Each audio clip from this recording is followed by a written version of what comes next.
Hello दोस्तों, आप सभी का स्वागत है ऑप्ट्यूजस पे। मैं आपकी एडुकेटर स्वाति। आज हम टर्म्स एसोसिएटेड विद इन्फ्लेशन को जानेंगे कि कौन कौन से ऐसे टर्म हैं जो कि इन्फ्लेशन में बहुत ज़्यादा आते हैं।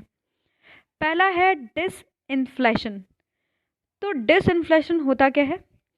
This means reduce rate of increase in the price rise.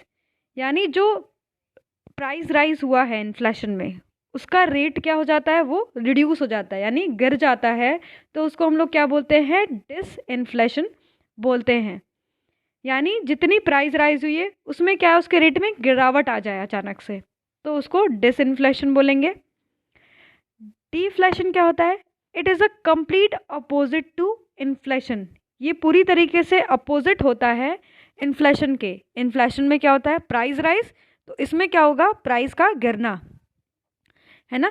Price start falling when deinflation sets in. जैसे ही डीफ्लेशन आता है वैसे ही प्राइस का क्या होता है? फॉल होना स्टार्ट हो जाता है। एंड अनलाइक इन्फ्लेशन, क्योंकि ये इन्फ्लेशन के क्या होता है? अपोजिट होता है डीफ्लेशन।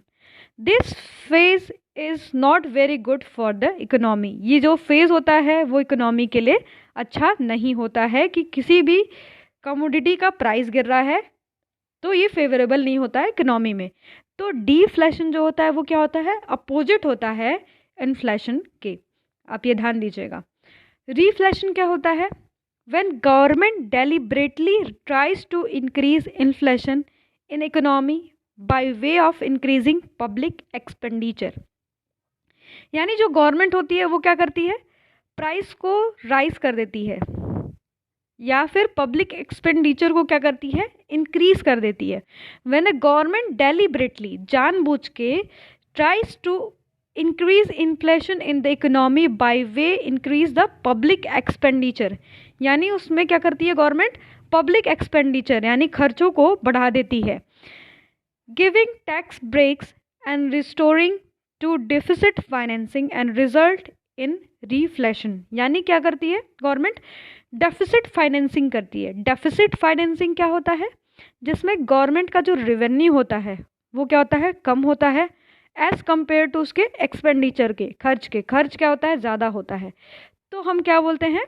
उसको डेफिसिट फाइनेंसिंग बोलते हैं। It usually when an economy is under recession.